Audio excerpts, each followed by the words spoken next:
Hola, guten Tag, Avita Shen. I don't even know what I'm saying, but I'm saying hello. Thank you for watching another episode of Bobby's Podcast.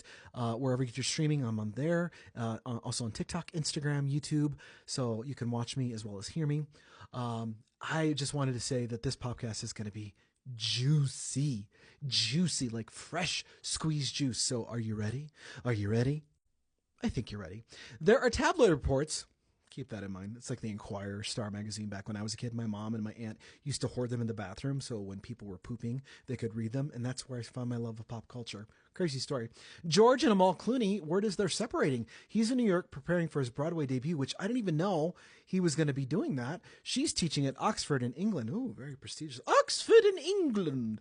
And it's cause for them to grow apart. They've got twins. So we'll see what happens. They've got like a massive fortune between them. So sounds like it's going to be an expensive divorce.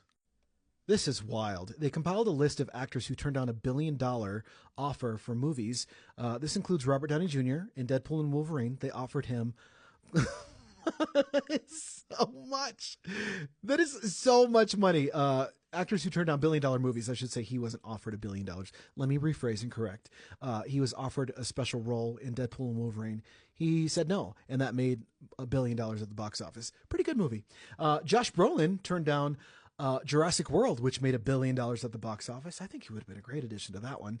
And this is crazy, and I can understand why he would do this because I wouldn't want to associate myself with it. Denzel Washington turned down a role in Fast and Furious 7, which is hard to believe. Two things about that. Number one, that they wanted Denzel for that movie. I mean, he's prestigious. He's an Oscar winner. Why would he do that movie? Also, that Fast and Furious 7 made $1 billion at the box office. That's crazy to me. I don't know if you saw this story in the news, but word is Bill Murray and Khalees were dating. And this is what the tabloids were reporting. Because I remember hearing about this. This was a few months back when I was doing my radio show. And I was like, huh, Khalees and Bill Murray. That's kind of an awkward combination. But he says he and Khalees are just friends. So they were not dating. But he says, quote, I got a lot of great press when I was, quote unquote, dating her, which really raised his street cred. Interesting story from Billy Corgan, who I believe is, I don't know, don't massacre me. I think it's Smashing Pumpkins or I don't know. I wasn't a grunge kid. But he says that Creed and Nickelback, who I do know, survived the hate, and now they're going to be on a huge run because people realize that they actually wrote a lot of great songs. And I don't know if that's true. I will say my cousin Thomas, shout out to him, he loves Nickelback. In fact, he paid extra for the meet and greet because he wanted to sit next to them. And I'm guilty pleasure. Nickelback does have a lot of good songs. Creed, I don't really know any other song other than "With Arms Wide Open" and then like Scott Stapp and kind of being in and out of rehab. So, hey, congrats to them. And I'll leave you with a really cool story out of the X-Files. That's my impersonation of the X-Files thing. David Duchovny will host a History Channel series called Secrets Declassified. Or if I was reading a voiceover in my brooding voice, I would say Secrets Declassified. That's like the real life X-Files. Each episode will target and focus on a different topic, like Argo. I don't know what that is, but now I'm curious. And of course, my tried and true favorite, Area 51, because aliens. As always, y para siempre, gracias por otra vez mirando un episode de Bobby's Podcast.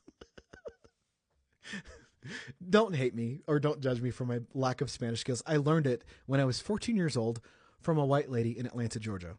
You're probably asking why, and I have to shout out that white lady. She wasn't just a white lady. Her name was Betty Meadows, and she was one of my favorite teachers. She taught me Spanish.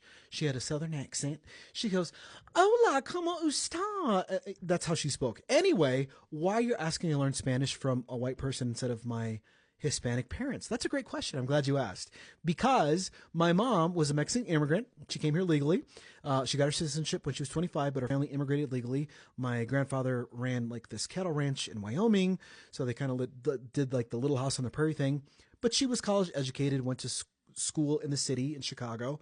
And that's where she met my Latin thug father. And my mom, over her dead body, was going to have her children learn, quote unquote, improper or improper slang Spanish. So they just opted to not speak it. In fact, when Spanish was spoken in my home, it was so that me and my sister didn't know what they were talking about. So parents, if you speak multiple languages in your home and you are teaching your children, congrats, kudos to you. I'm jealous. If anybody wants to adopt me and speak Spanish to me or any other language for that matter, I'd be happy to learn. Thank you for watching another episode of Bobby's Popcast. Follow me on all major socials at Bobby's Popcast and wherever you get your streaming. I'm on Apple, Spotify, Amazon, iHeartRadio, all the cool things. And I've got some things in the works, and I'm just fingers crossed for your boy, because I'm hoping that this little show or podcast that could takes off and does something really big and awesome one day. And a year from now, we can all look back and say, wasn't it cool? We were all poor.